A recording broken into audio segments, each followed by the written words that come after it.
à ce rendez-vous de l'information sur EZAE TV, le sommaire. Un séminaire d'information sur les réformes politiques a réuni plusieurs acteurs politiques et élus locaux ce mercredi 27 juin. Une initiative du groupe politique dénommé La Dynamique Unitaire a décidé d'accompagner Patrice Talon. Des précisions dans cette édition. Le sort de Métoyon et ses co-accusés cités dans l'affaire CNSS sera connu le 24 juillet prochain au tribunal de première instance de première classe de Cotonou. Le dernier témoin a fait sa déposition ce mercredi. Maître Baparapé, l'avocate de la défense, en parle. Aucune équipe africaine ne participera au second tour de la Coupe du Monde. Pour la première fois depuis 1982, le Sénégal a été éliminé dans l'après-midi de ce jour.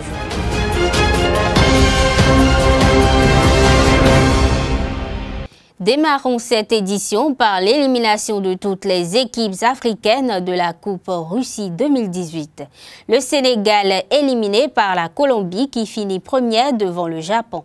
Une triste nouvelle pour tout un continent qui comptait sur les Lions de la Teranga.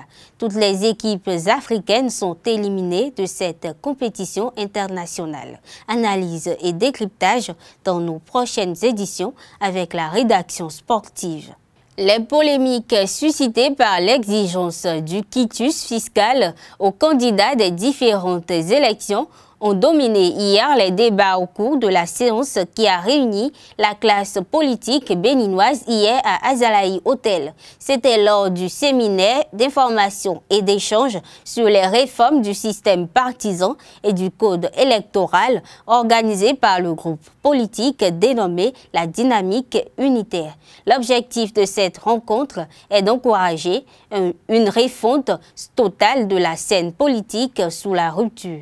Une occasion qui a réuni députés, anciens comme nouveaux ministres, des chefs de partis, de mouvements politiques et élus locaux de tous ordres pour les débats.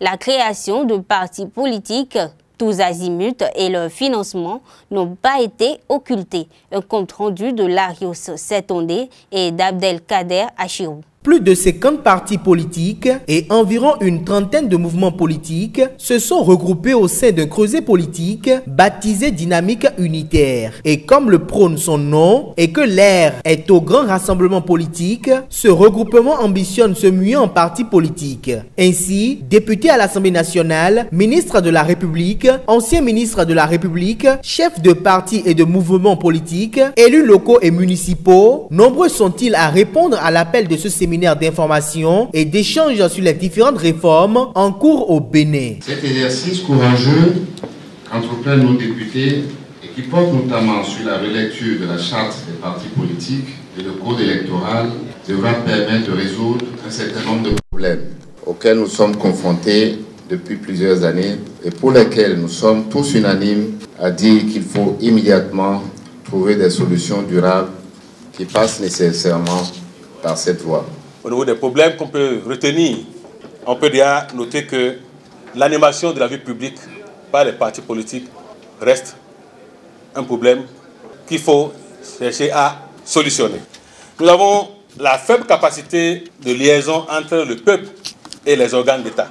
Nous avons une habitude dans notre pays, c'est à la veille des élections qu'on fabrique les lois et on taille à la mesure.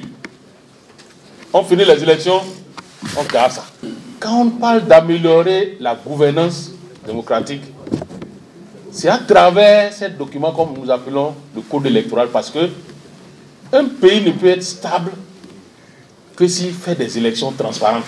La réforme du système partisan et le code électoral étaient au cœur des débats. Ainsi, il a été déploré la création tous azimuts des partis politiques au gré des frustrations, les financements occultes des partis politiques, sans oublier les inquiétudes en ce qui concerne le code électoral avec en lice le quitus fiscal qui fait objet de polémiques et de controverses. Il faut innover, il ne faut pas perdurer dans l'ignorance. Parce que l'ignorance est pire que le sida. Mais pendant combien de temps on va sensibiliser? Mais on parle de quitus fiscal depuis le temps de nos grands-parents. Un homme politique digne de son nom, qui aspire à la magistrature suprême, ou bien à une fonction de député doit payer ses impôts. Nous avons une charte de parti qui a favorisé plutôt un grand émiettement de la classe politique et l'émergence de nombreux conflits interethniques ou bien de nombreux conflits interfamiliaux, étant donné qu'il y a des partis que d'autres peuvent qualifier à tort ou à raison, on ne sait le dire exactement, de partis familiaux. On a rationalisé le cadre institutionnel qui organise et qui gère les élections.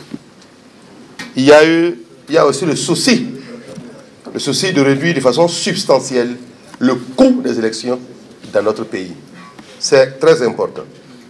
Enfin, il y a l'instauration d'une détente de 4 ans pour mettre le pays au travail. Parce que tous les ans, presque, nous sommes en élection. Dans la foulée, plusieurs interventions ont été enregistrées de part et d'autre. Des réponses ont été apportées aux préoccupations des responsables d'associations politiques présents. J'ai donné par ma signature de naissance à un parti politique. Aujourd'hui, là, mon avant-dernière signature pour venir ici, c'était pour donner naissance à un parti politique. Sans vous dire ce que j'ai signé hier ou avant-hier. La dynamique vient de commencer par ce séminaire. Nous allons poursuivre nos débats, nous allons poursuivre nos rencontres et au sein de cette dynamique, les réponses à vos inquiétudes seront sorties, seront données. Vous constatez avec moi que notre groupe politique non seulement tient compte de l'approche genre, mais tient compte également de la région. C'est le premier parti politique qui s'étend du nord au sud.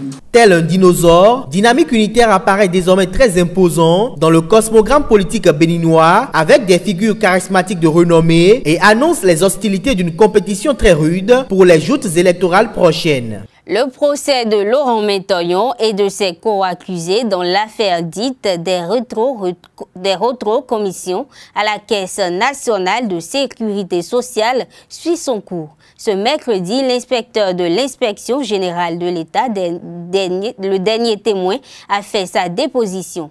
Le procès est mis en délibéré pour le 24 juillet 2018. Maître Baparapé nous a résumé l'audience de ce mercredi. Je peux dire que maintenant nous sommes à l'atterrissage. Atterrissage parce que le dernier témoin qui devait comparaître était l'inspecteur de l'IGE qui a comparu ce matin et comme dernier témoin, il a fait sa déposition. Les questions lui ont été posées. Il a d'abord prêté serment. Les questions lui ont été posées. Vous avez vu.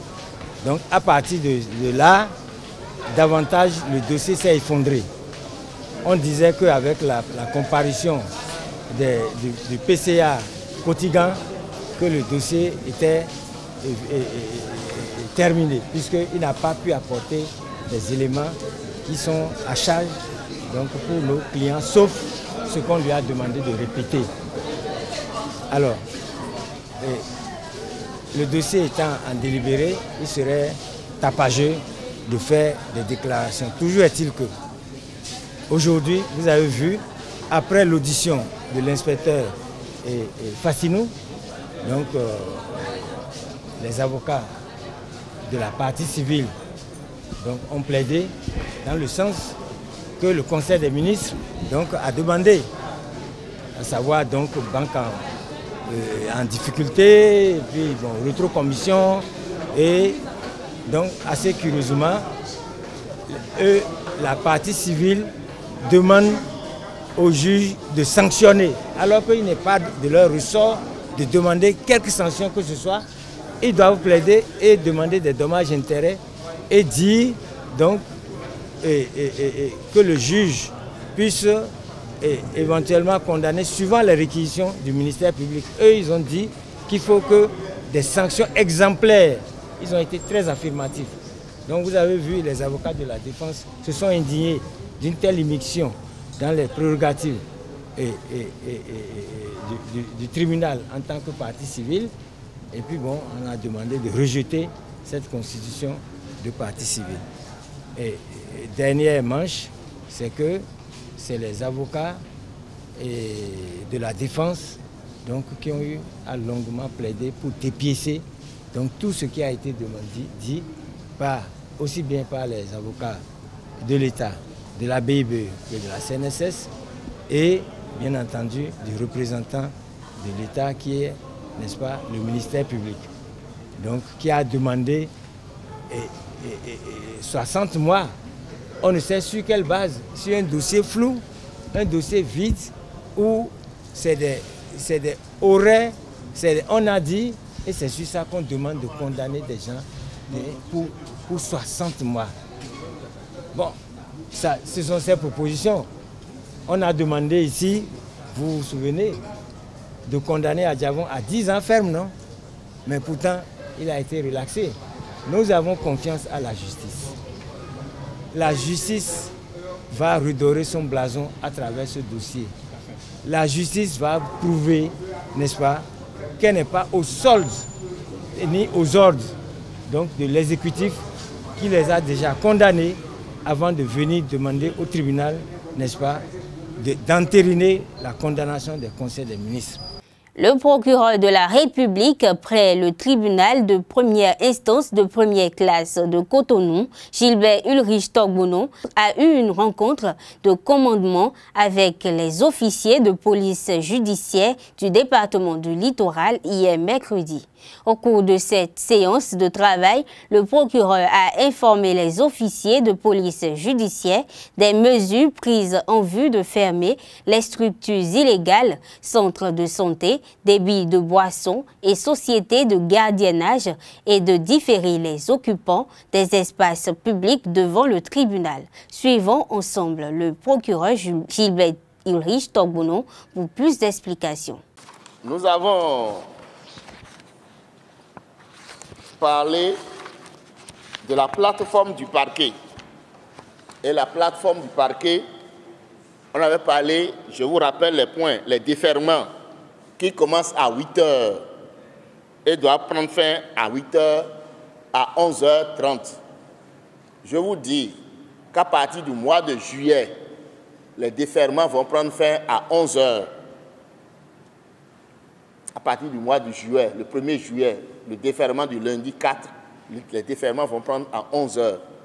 Et l'objectif, parce que nous sommes en train de changer d'habitude, l'année prochaine, les déferments vont commencer à 7 h et prendre fin à 10 h l'année prochaine.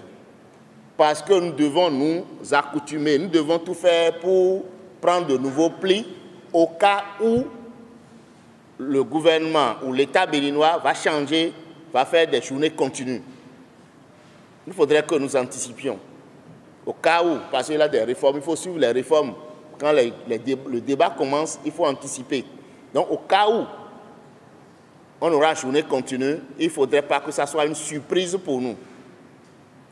Et j'anticipe l'année prochaine, mon souhait, c'est que les déferments soient, pour les déferments, qu'il y ait quelques inspecteurs qui maîtrisent la procédure. Parce que nous faisons des formations à l'extérieur. Nous sommes des agents de poursuite. Et dans la poursuite, nous devons être ensemble. C'est pas qu'au déferment, on a un GPI qui ne maîtrise rien. On dit la victime, il dit qui est victime. On dit le mis en cause qui est... Non, non, non. Nous allons de temps en temps, c'est progressiste. L'année prochaine, un inspecteur qui maîtrise l'enquête vient. Et l'inspecteur sera avec le parquet. Et l'instruction qu'on fait au déferment de façon technique, si bien que ce sera amélioré. Il faudrait que nous améliorions la qualité de notre travail. Que nous soyons en ce qui concerne les agents de poursuite. Et pendant les vacances judiciaires qui vont commencer à partir du 15 août, les procédures de col bleu ne seront pas très urgentes. C'est-à-dire, il me doit des histoires d'escroquerie portant... On saura de façon technique comment gérer avec le directeur d'enquête qui couvre la zone. Et le mois de juillet, nous souhaitons que les dossiers qui dorment, vous pouvez les évacuer pour être mieux soulagés, pour être soulagés pendant la période de vacances judiciaires, période au cours de laquelle nous autres, nous devons être en état pour la rentrée. Les comptes rendus, on avait parlé des comptes rendus à travers l'article 22 du CPP. Tout le monde le fait, mais tout le monde ne le fait. L'article 22 du CPP nous recommande quoi? Qu'à la fin du mois, vous puissiez faire le point des comptes des dossiers que vous avez adressés au procureur. Cela nous permet, nous autres, de faire des analyses, de voir le degré, le taux de criminalité dans votre zone et de nous adresser au directeur général de la police républicaine pour lui dire, monsieur le directeur, par rapport à telle unité, compte tenu de ces procédures, il faut du renfort. Et si nous sommes à certains niveaux, demander des appuis. Non, les comptes rendus des procédures, non seulement comptes rendus que vous faites, mais également l'article 22, c'est ensuite l'identification complète de l'enquêteur. On en a parlé. Ça veut dire quoi? Les enquêtes de moralité, surtout les dossiers de crime. Lorsque vous avez un dossier de crime, rapidement. Et nous avons, c'est la raison pour laquelle le commissaire Tonoucoin nous avait entretenu sur la police scientifique et technique. Donc, n'oublions pas. Je n'oublie pas encore les enquêtes de moralité. L'identification complète également de l'OPJ, l'habilitation. Le procureur général en parle tout le temps, l'habilitation. Ceux qui n'ont pas encore fait, ils n'ont qu'à se référer à la cour d'appel.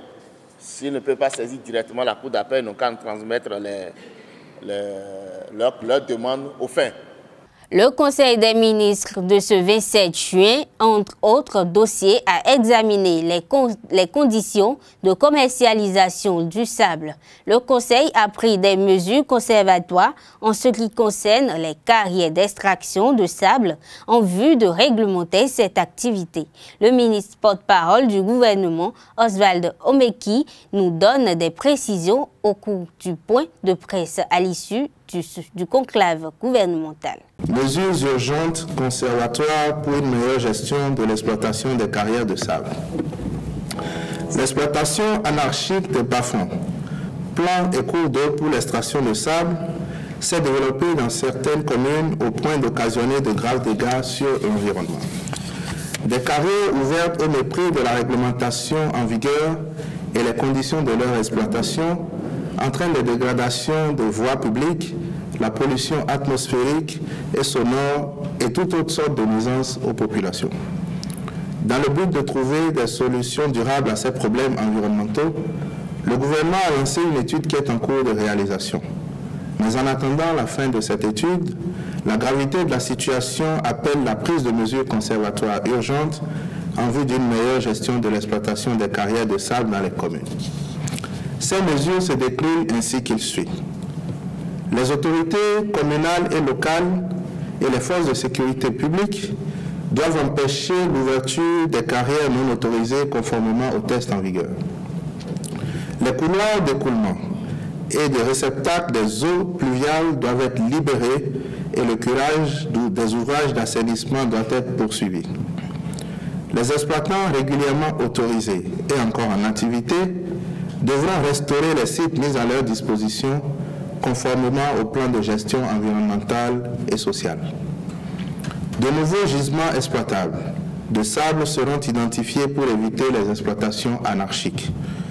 L'exploitation de nouveaux sites sera subordonnée à la détention des autorisations requises conformément aux tests en vigueur. Et enfin, le ministre du Cadre de vie et du Développement durable sera désormais co-signataire des conventions minières d'exploitation de sable, en plus de la délivrance du certificat de conformité environnementale. En approuvant ces mesures conservatoires, le Conseil des ministres a instruit les ministres en charge du dossier aux fins de leur mise en œuvre diligente. Le coco, un fruit juteux qui regorge de plusieurs nutriments essentiels dont l'organisme a besoin pour sa croissance. Une mixture de glucides, de protéines, de lipides, de fibres alimentaires, de minéraux, de vitamines et bien d'autres encore. Le jus de coco est un aliment de bien-être à consommer fréquemment. Allons à la découverte de ce fruit avec Chimène Sosa et Jacques Dalmeda. Boisson de qualité, l'eau de coco est un jus au goût à la fois sucré et délicat qui non seulement désaltère, mais prévient l'organisme contre certains maux et contribue au renforcement du système immunitaire. La noix de coco est un fruit qui nous offre d'autres produits consommables aux vertus exceptionnelles comme le lait et l'huile de coco. Ces derniers sont utilisés comme ingrédients dans la fabrication de beaucoup d'autres produits. Sur le marché, l'approvisionnement et la commercialisation se fait avec un certain tact et une maîtrise de la matière.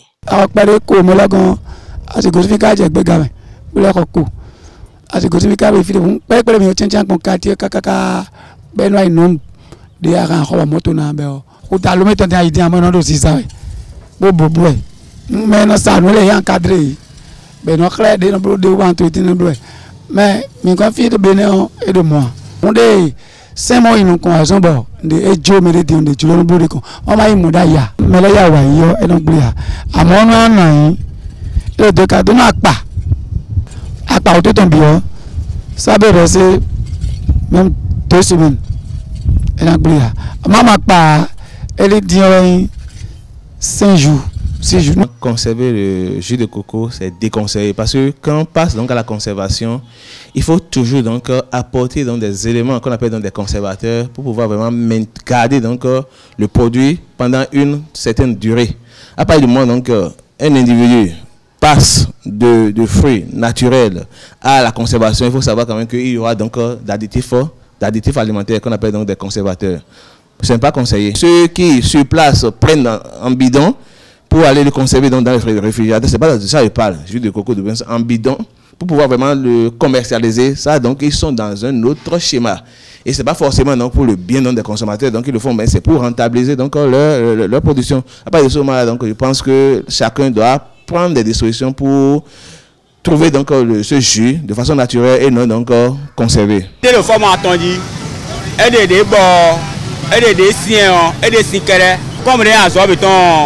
Alors qu'elle est sur tout, bon, vous me demandez, des machines nous tenons de faire, bon, des aussi nous tenons de faire, bon, mais les roues, vous voyez, l'eau de coco, fraîche et agréable, étanche la soif surtout en temps de chaleur. Eau de couleur vive et claire, lorsque la noix mûrit, elle se transforme en chair. Jeunes, les nutriments que contiennent l'eau de coco sont efficaces pour l'organisme et faible en calories. D'autres en prennent pour le plaisir, d'autres pour ses valeurs énergétiques, d'autres encore pour ses fonctions curatives. Moi, avant, comment on appelle, j'ai attention, je suis sur le médicament, mais depuis 1 an, 8 mois maintenant là, je ne prends plus de médicaments de tension.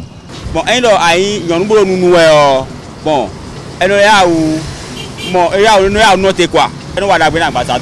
la consommation régulière de cette boisson est gage d'une santé pérenne.